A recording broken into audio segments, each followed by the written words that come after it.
तो फ्रेंड्स, स्वागत है आपका आज की क्लास में। आज है 14 अक्टूबर। 14 अक्टूबर सुबह तक के जो भी महत्वपूर्ण करंट अफेयर्स हैं वो इस क्लास के अंदर करवाए गए हैं। तो आप इस वीडियो को शुरू से लेकर अंत तक जरूर देखना। हाल ही में किसके द्वारा जीएसआईटीआई हैदराबाद में रूफटॉप और सौर ऊर्जा संयंत्र का उद्घाटन किया गया है? बताओ जी, किसके द्वारा किए गए? जेपी नड्डा, नरेंद्र मोदी, जी किशन रेड्डी या उपरोक्त में से कोई नहीं? किसके द्वारा किया गया? ये किया गया है जी किशन रेड्डी के द्वारा। क्या है, कोई को हमारे केंद्रीय कोयला और खान मंत्री हैं जो जी किशन रेड्डी द्वारा क्या आज हैदराबाद के एमएस कृष्ण, कौन से एमएस कृष्ण सभागार के अंदर, क्या है, कृष्ण सभागार के अंदर जीएसआईटी हैदराबाद, ठीक है जी, में रूफटॉप सौर ऊर्जा संयंत्र का उद्घाटन किया है। जीएसआईटीआई क्या है? जीएसआईटीआई है भारतीय भू विज्ञान सर्वेक्षण परीक्षण संस्थान, ठीक है जी। इसका क्या है, इसके अंदर रूफटॉप सौर ऊर्जा का संयंत्र का क्या उद्घाटन किया गया है। यह जो संस्थान है जीएसआईटीआई सतत ऊर्जा को बढ़ावा देने की प्रतिबद्धता को दर्शाता है। कौन सी? सतत, ठीक है जी, सतत ऊर्जा, ठीक है जी, सतत ऊर्जा, ठीक है जी, को बढ़ावा देने की प्रतिबद्धता को दर्शाता है, ठीक है। जीएसटी के कार्बन उत्सर्जन को कम करने की दिशा में यह एक महत्वपूर्ण कदम माना गया है। क्या है? कार्बन, ठीक है जी, कार्बन उत्सर्जन को कम करने के लिए इसे एक महत्वपूर्ण कदम बताया गया है। किसको? सौर ऊर्जा संयंत्र को स्थापित करने को। आगे डिटेल में देख लेते हैं। क्या है? केंद्रीय कोयला और खान मंत्री हैं जो कि जी किशन रेड्डी ने आज हैदराबाद के एमएस कृष्ण सभागार में भारतीय भूविज्ञान सर्वेक्षण प्रशिक्षण संस्थान में रूफ टॉप सौर ऊर्जा संयंत्र का उद्घाटन किया। यह संस्थान गैस तत्व ऊर्जा को बढ़ावा देने की प्रतिबद्धता को दर्शाता है। नया सौर ऊर्जा संयंत्र सरकारी संस्थानों में नवीकरणीय ऊर्जा के उपयोग को बढ़ावा देते हुए, ठीक है जी, कार्बन उत्सर्जन को कम करने की दिशा में एक महत्वपूर्ण कदम है। केंद्रीय मंत्री जो जी किशन रेड्डी ने सतत ऊर्जा के प्रति संस्थान की प्रतिबद्धता की सराहना करते हुए कहा, यह पर्यावरण के प्रति जिम्मेदारी, ऊर्जा दक्षता और सतत विकास की दिशा में एक महत्वपूर्ण प्रयास है। उन्होंने कहा कि प्रधानमंत्री नरेंद्र मोदी द्वारा सूर्यघर मुफ्त बिजली योजना जैसी पहलों ने घरों को सौर ऊर्जा का उपयोग करने के लिए प्रोत्साहित किया है, ठीक है जी। जो ये है भारतीय जो है वो विज्ञानी संरक्षण प्रशिक्षण संस्थान में क्या है, 150 किलोवाट का रूफटॉप सौर ऊर्जा संयंत्र से संस्थान की 75% ऊर्जा आवश्यकताएं पूरी होगी, जिसमें लगभग क्या है 30 लाख रुपए की बचत होगी। आगे कुछ इम्पोर्टेंट बिंदु देख लेते हैं हमारे। हाल ही में क्या है, राष्ट्रपति द्रौपदी मुर्मू ने तीन तीन अफ्रीकी देशों की यात्रा के पहले चरण में अल्जीरिया पहुंचे हैं। कहाँ पहुंची हैं? अल्जीरिया के अंदर। अंतर्राष्ट्रीय आपदा जोखिम न्यूनीकरण दिवस कब बनाया गया? 13 अक्टूबर को बनाया गया है। 13 अक्टूबर कौन सा अंतर्राष्ट्रीय आपदा जोखिम न्यूनीकरण दिवस मनाया गया है। भारतीय नौसेना का जहाज है जो शार्दुल अपनी लंबी दूरी की प्रशिक्षण तैनाती के हिस्से के रूप में दुबई पहुंचा है, ठीक है जी, दुबई पहुंचा है। हाल ही में क्या अंतर संसदीय संघ की बैठक कहाँ पर हुई है? जिनेवा में हुई है। केनिया में क्या है, बिजली की किल्लत को रोक लगाने के लिए अडानी ग्रुप बिजली की उत्पत्ति केन्या के में करेगा। हाल ही में क्या है, प्रोफेसर जी.एन. साईं बाबा का निधन हुआ है। आगे क्वेश्चन है जी, हाल ही में किसके द्वारा अपनी पुस्तक अनलिस्टेड लॉन्च की है? किसके द्वारा की गई है जी? जॉर्ज बुश, किर स्टारमर, बोरिस जॉनसन या उपरोक्त में से कोई नहीं? किसके द्वारा की गई है जी? यह है अनलिस्टेड, ये की है बोरिस जॉनसन। बोरिस जॉनसन द्वारा क्या है, ब्रिटेन के हैं ये रहने वाले पूर्व प्रधान, इनके द्वारा क्या है अपनी पुस्तक अनलिस्टेड लॉन्च की है, ठीक है। इसके अंदर क्या है, जो पुस्तक है अनलिस्टेड, इसके अंदर क्या है पीएम मोदी की सराहना की गई है, ठीक है, पीएम मोदी की सराहना तारीफ की गई है। और पुस्तक के अंदर भारत ब्रिटेन संघर्ष, ब्रिटेन संबंधों पर एक अध्याय भी लिखा हुआ है। जो बोरिस जॉनसन है वो भारत के साथ मुक्त व्यापार समझौता शुरू करने को का श्रेय अपने आप को देते हैं, ठीक है जी। उन्होंने अपनी नई किताब के अंदर प्रधानमंत्री को, भारत के प्रधानमंत्री नरेंद्र मोदी को परिवर्तन निर्माता कहा है। आगे देख लेते हैं डिटेल में। क्या है, ब्रिटेन के पूर्व प्रधानमंत्री बोरिस जॉनसन ने अपनी पुस्तक अनलिस्टेड लॉन्च की है। ठीक है जी, बोरिस जॉनसन की पुस्तक अनलिस्टेड में पीएम मोदी की तारीफ की गई है और पुस्तक में भारत ब्रिटेन संबंधों पर एक अध्याय भी लिखा हुआ है। बोरिस जॉनसन द्वारा क्या भारत के साथ मुक्त व्यापार समझौता शुरू करने का श्रेय अपने आप को देते हैं। उन्होंने क्या अपनी नई किताब में भारतीय प्रधानमंत्री को परिवर्तन निर्माता का और बताया कि किसे कैसे उन्हें अपनी पहली मुलाकात के दौरान जिज्ञासु सूक्ष्म ऊर्जा महसूस हुई। आगे क्वेश्चन देख लेते हैं जी। हाल ही में किसके द्वारा क्रिकेट के 4 नियम बदले गए हैं? पीसीबी, बीसीसीआई, आईसीसी या उपरोक्त में से कोई नहीं। राइट आंसर ऑप्शन 2 है बीसीसीआई। बीसीसीआई ने क्या है, हाल ही में क्रिकेट के 4 नियम बदले हैं। ठीक है जी, कौन कौन से ये 4 नियम? पहला, अगर कोई, ठीक है जी, अगर कोई बल्लेबाज, ठीक है, रिटायर्ड हर्ट हो जाता है, ठीक है, मैच के दौरान रिटायर्ड हो जाता है तो उसे तुरंत आउट मान लिया जाएगा। ठीक है, और उसे विरोधी कप्तान की सहमति से भी बल्लेबाजी कर पर लौटने का विकल्प नहीं होगा। पहला तो ये है, रिटायर्ड हर्ट होने पर उसे आउट माना जाएगा। ठीक है जी। दूसरा है, किसी ने गेंदबाजी में, ठीक है, गेंद पर लार लगाई तो पेनल्टी लगाने के साथ साथ गेंद को बदला जाएगा। ठीक है, दूसरा तो होगा गेंद बदला जाएगा। ठीक है जी। तीसरा क्या है? तीसरा है, अगर कोई बल्लेबाज 1 रन दौड़कर, ठीक है जी, रुक जाता है और ओवरथ्रो के 4 रन हो जाते हैं तो क्या है, उस दौरान क्या है, ए- क्या है, बाउंड्री 4 रन जुड़ेंगे। हालांकि क्या 5 रन की बजाय 4 रन जुड़ेंगे। ठीक है जी।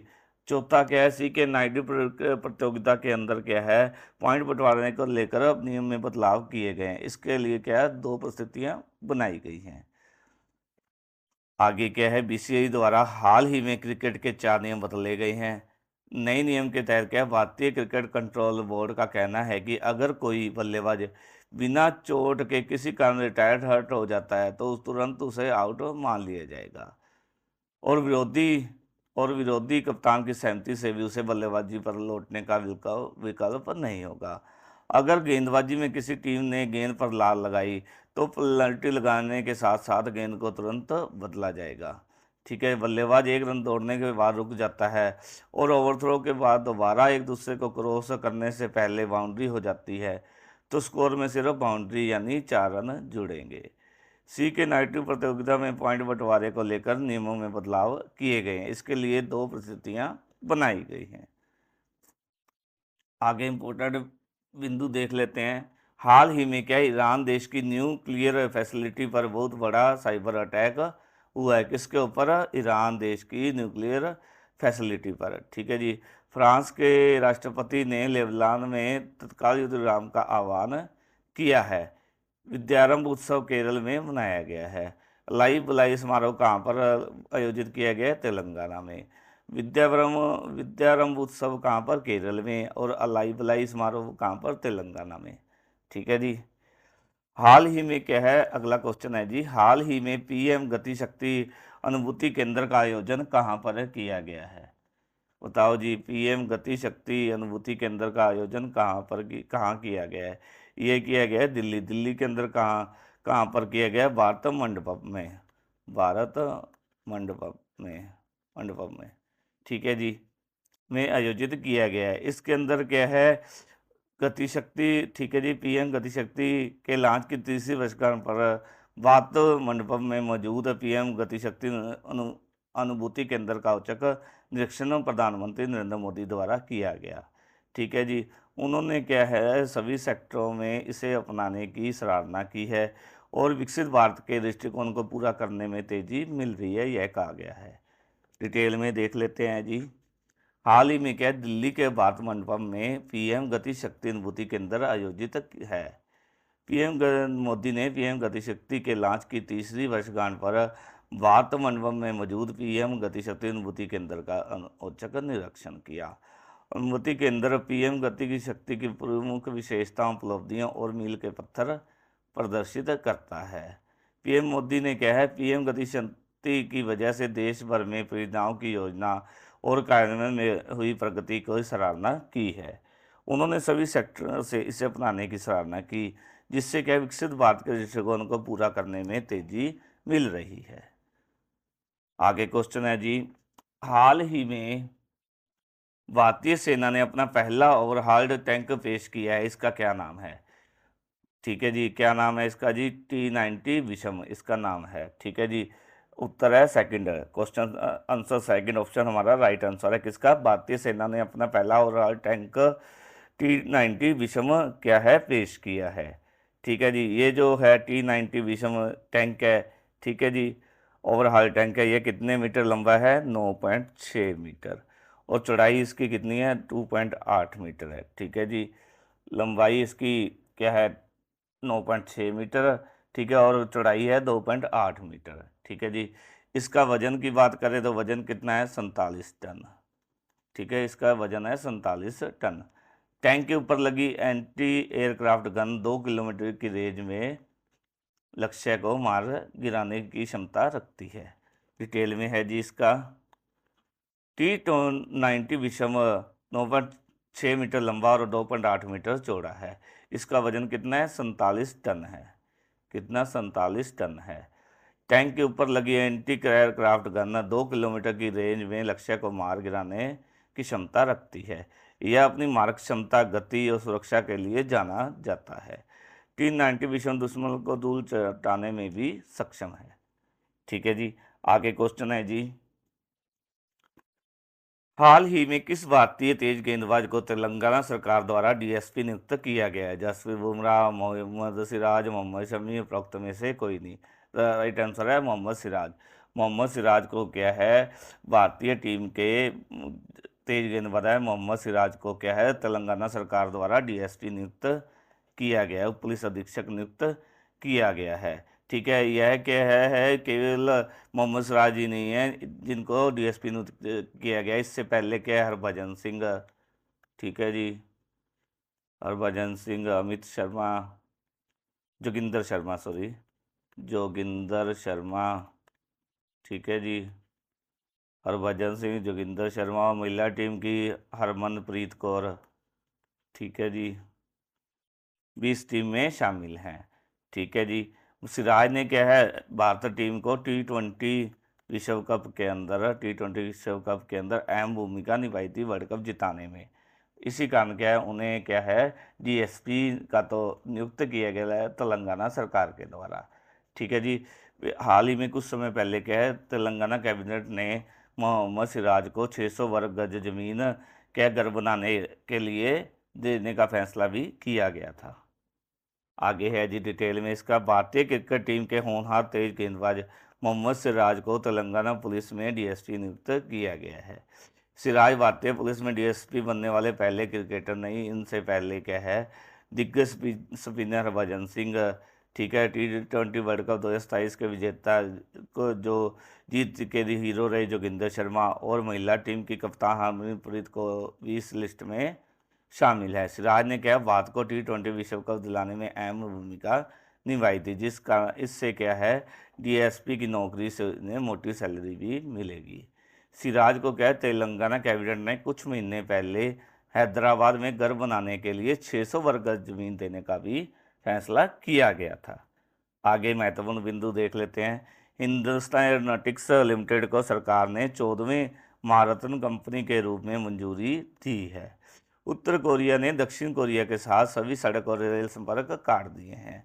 13 अक्टूबर को सरस आजीविका मेला गुरुग्राम के अंदर आयोजित किया गया। 12 अक्टूबर को क्या है, दुनिया भर में विश्व गठिया दिवस बनाया गया। सऊदी अरब को क्या है, संयुक्त राष्ट्र मानवाधिकार परिषद में सीट देने से इनकार किया गया है।